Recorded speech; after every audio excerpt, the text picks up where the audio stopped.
Good morning, friends. I would like to start with quotes from Zelensky.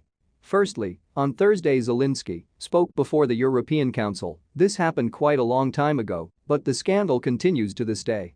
The fact is that Zelensky gave assessments to various states of Europe. In particular, he rated France 4-, Greece, Germany, and Portugal. He put a C grade. He completely mixed Hungary with shit for its position in relation to Ukraine. As you understand, the reaction of the members of the European Council to this act will certainly be negative. That is exactly what happened here. According to the Frankfurt newspaper Allgemeine Zeitung, Zelensky turned against himself the heads of European governments with his speech. Another quote from Zelensky: "It is impossible to unblock Mariupol without a sufficient number of tanks, other armored vehicles, and, of course, aircraft." You might think that Zelensky has finally begun an adequate reaction to what is happening, but so that there is no doubt one more quote. I will not comment on the words of Zelensky. I will only give as an example a photograph of the governor of the Nikolaev region Kim, who, against a background of the monument to the heroes of the Great Victory, is trying to convince others that the heroes of the Great Patriotic War are connected with the Kiev regime. Well, to make it clearer, let me remind you, here you can see the flag under which the heroes fought, and it is banned, and not only by the Kiev regime, but was banned much earlier. Now a topic that I rarely bring up is biolabs. I do not raise it for known reasons. The fact is that, when the Ministry of Defense of Russia or our sources talk about this, the doubt immediately arises that this is agitation, propaganda, that everything is really wrong. Here is what the British Daily Mail writes.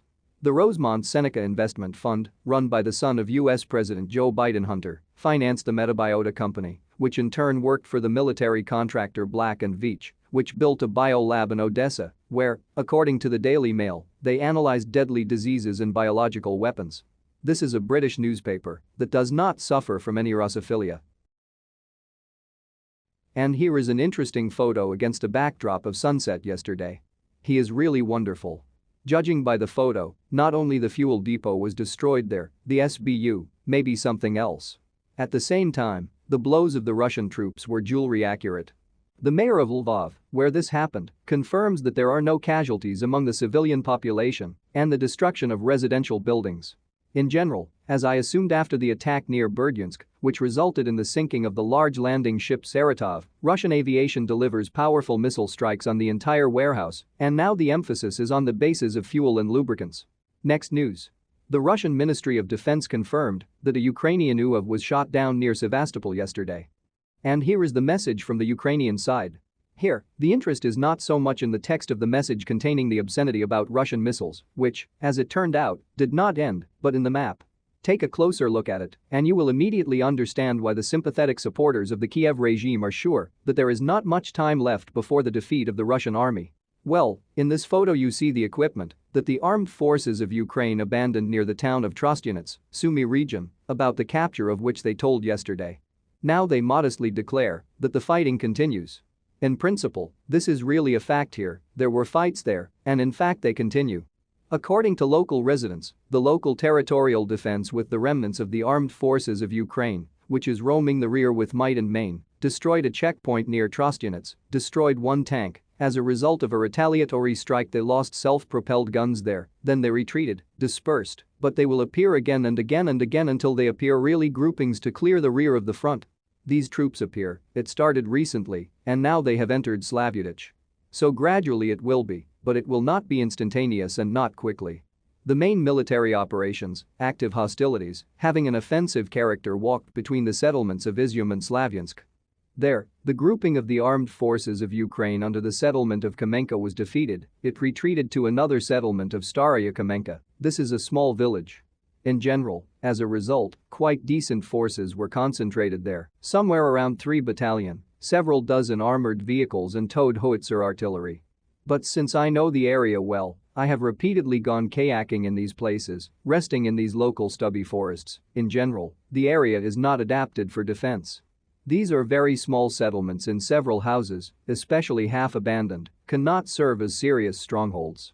In general, as a result, they worked on this grouping with calibers. In the settlement of Kamenka worked out in general with Iskanders, burned everything there, I even predict losses I don't take.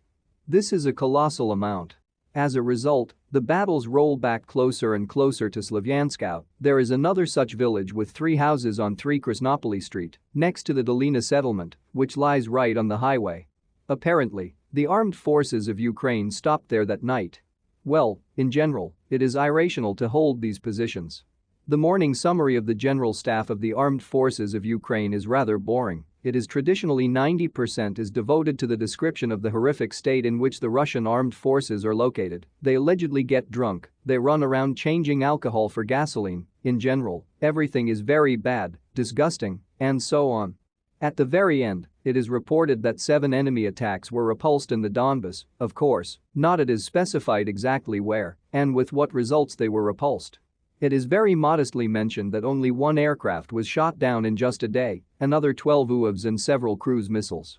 Aviation of the armed forces of Ukraine strikes at targets predetermined by the command and destroys the enemy, but where exactly they destroy and with what forces is also not reported.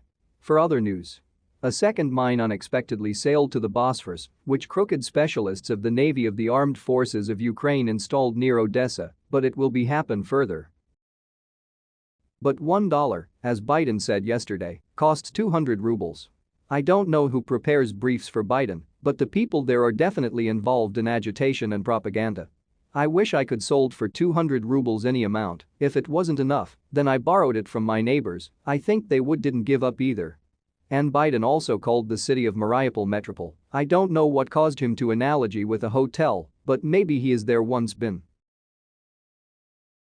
In Germany, they warn that bread will soon cost 10 euros. This is probably because they have imposed sanctions against us. The German federal states, Lower Saxony and Bavaria, have announced legal sanctions, up to criminal ones, for the use of the Z sign. I think that Z should just be excluded from the alphabet, then it will become easier for everyone at once. And to put an end to the slogan that the whole world is with us, I will give one quote. I don't think we can immediately help Europe at the moment. It will take years to arrange gas supplies from Qatar. To say that today I can do without Russia, or to argue that Qatar or other exporters can replace it, just funny, that's bullshit, it's not going to happen. These words belong to the Minister of Energy of Qatar. Well, according to the Financial Times, this is what Ukrainian refugees in Europe look like. Well, to put an end to the morning news, the BBC writes that Russian soldiers are finishing their last hedgehogs in 3 days. When the hedgehogs run out, they will come up with something else new. That's all for now. All the best. Goodbye.